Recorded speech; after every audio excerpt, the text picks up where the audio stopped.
Hello, my name is Taya Graham, and welcome to the Police Accountability Report. As we've said before, this show has a single purpose: to hold one of the most powerful institutions in this country accountable, policing. To do so, we go beyond the daily headlines and go in depth to explore both the questionable behavior of police and the system that bolsters it. As always, we ask if you have evidence of police misconduct or brutality, please share it with us. You can reach out either via the comments or message us at Police Accountability Report on Facebook or Twitter, or you can message me directly at Tayas Baltimore on Twitter or Facebook. Now, today we're going to examine footage of a controversial arrest and delve into why it happened and the implications for the person who was arrested. It's an arrest that happened from 2013, but we're talking about it now because of a federal lawsuit filed against the officers involved. It's moving forward and may go to trial soon. And that lawsuit has revealed details about the arrest that raise serious questions about police tactics, which is, of course, the purpose of this show.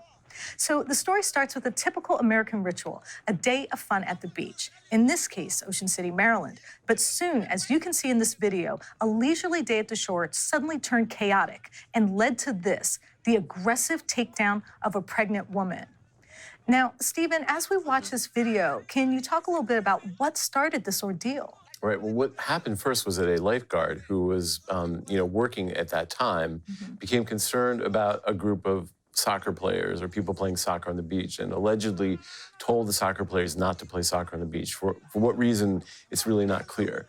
And that lifeguard called police on these men playing soccer, and so the police showed up to question them. And three police officers show up at first, and they run, sort of the men's records or whatever, and, question the men. But it seems like at that point, at least initially in the video, things are pretty calm. Right. All the men are seated, except for one who's talking to the police. I believe that they were running his information. He gave his name. They ran a check on him to make sure there weren't any warrants. But everyone else was sitting quietly on the ground. Right. You couldn't hear any cursing. There was no harsh words directed at the police. So what caused this to escalate? Well, what happened was that one of the men was like, look, I've been here long enough. And of course, the Constitution allows a person to walk away unless they are detained for some investigatory purposes or because they've committed a crime, some probable cause. And he's like, I'm leaving. And that's the moment where you'll see on the video now, we're showing you that the officer decides to corral him and bring him down. And that's when just all hell breaks loose. And that's when the problem begins. So after the officer arrests one of the men, the main plaintiff in the lawsuit,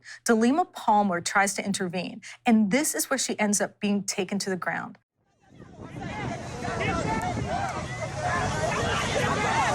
Oh, shit!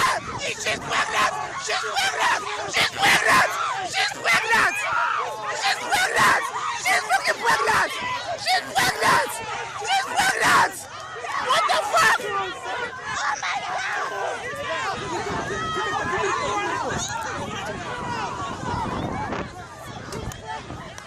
She's pregnant! They know that! I don't care! My kids are here! Do I care about you? My kids are here!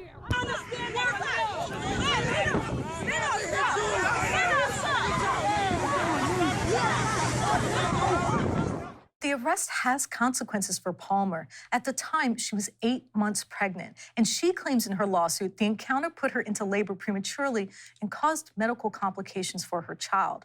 Court documents allege the officer was told she was pregnant, yet she was still forced to the ground. He put his knee in her back, which caused her sharp stomach pains. After she was taken into custody and jailed, she continued to feel sharp pains in the stomach. She asked for medical assistance, but was denied. The lawsuit states she soon lost consciousness and then went into labor. And only then was she taken for medical assistance. But there was another disturbing detail in the lawsuit that speaks to the absolute authority of police. And it's a controversial practice in this country with regards to women who give birth in custody.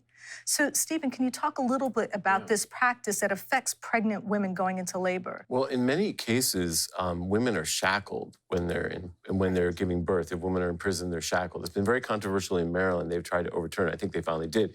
But what happened was she was accompanied by two male officers who were observing her giving birth, and she felt uncomfortable. Right. And she said, I would really prefer a female officer. And she was denied that. So she had to give birth in front of two men she didn't know, two cops, as if something, such a minor thing, and she has to sit there, give birth to her child with two cops she doesn't know standing over her, watching her. Which, of course, added to her stress and to her discomfort. Right. And let's talk a little bit about why she was actually put in jail. We can take a look at the video, but she was actually accused of assault against a police officer. She was accused of second-degree assault because she supposedly slapped the hands of the officer who tried to corral her, or whatever you want to say, or take her to the ground. Right. And so that warranted in Worcester County Court a second-degree assault charge, supposedly 30 days jail time and a year's probation. So yes, she was charged and tried for that crime, which seems to me at that point it would be something where you'd say, well, she was pregnant. I mean, let's just let bygones be bygones. Exactly. But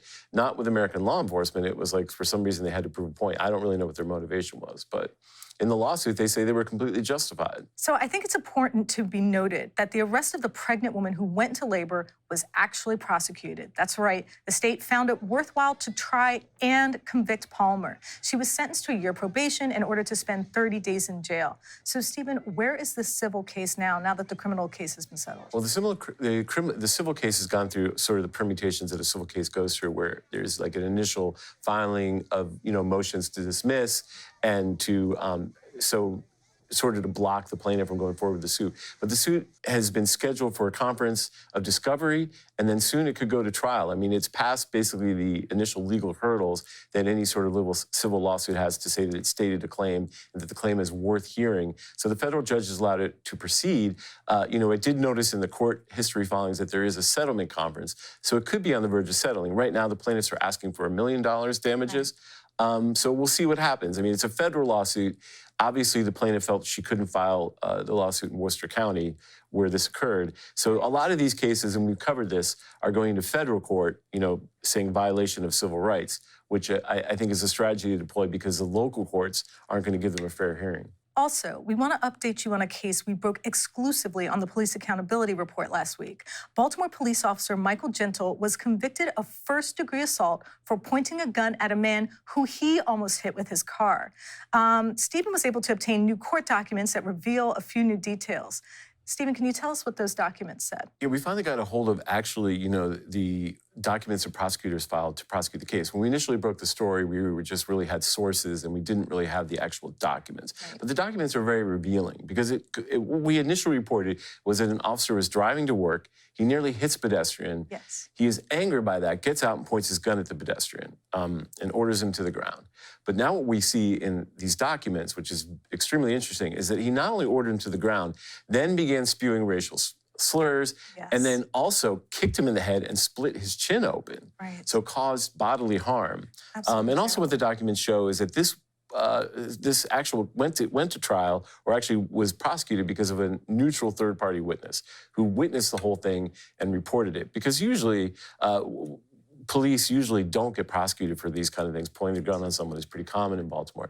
And the officer filed a statement with the court that we actually read and said that, he thought that someone had thrown something at his car. Right. He confronted the victim, and the victim said, oh yeah, I threw a juice box because you almost hit me, and doesn't mention the fact that he had, kicked him in the head. He said he feared for his safety. Exactly. And that's why he pulled the gun. And then when the suspect or the person that he was attacking got up and walked away, he said, oh, well, he was getting another gun or something. So I left the scene. He was worried that the pedestrian who he almost hit with his car had actually was going somewhere to get a gun. Right. I mean, and the thing is very important is that any police officer who uses force in that capacity must call it in. You can't just pull your gun and walk away. We've seen this in another case we covered. I'm not going to go into the details, but it's something that's absolutely required. If you're on a scene and you use force and you pull your gun on somebody, you got to call it in. You've got to call it in. Call it in, arrest him, whatever. And he just drove off. So the documents are very revealing. There's a serious problem in the Baltimore City Police Department, and I can understand why he was convicted because they had a third-party witness who saw him,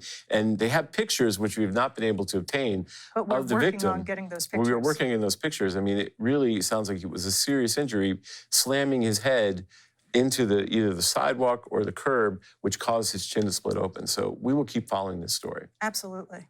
This is the end of another Police Accountability Report. I want to thank my reporting partner, Stephen Janis. And as always, we ask that if you have evidence of police misconduct or brutality, please share it with us. You can reach out either via the comments or message us at the Police Accountability Report on Facebook or Twitter, or you can message me directly at Tea's Baltimore on Twitter or Facebook. My name is Tea Graham, and I want to thank you for watching the Police Accountability Report.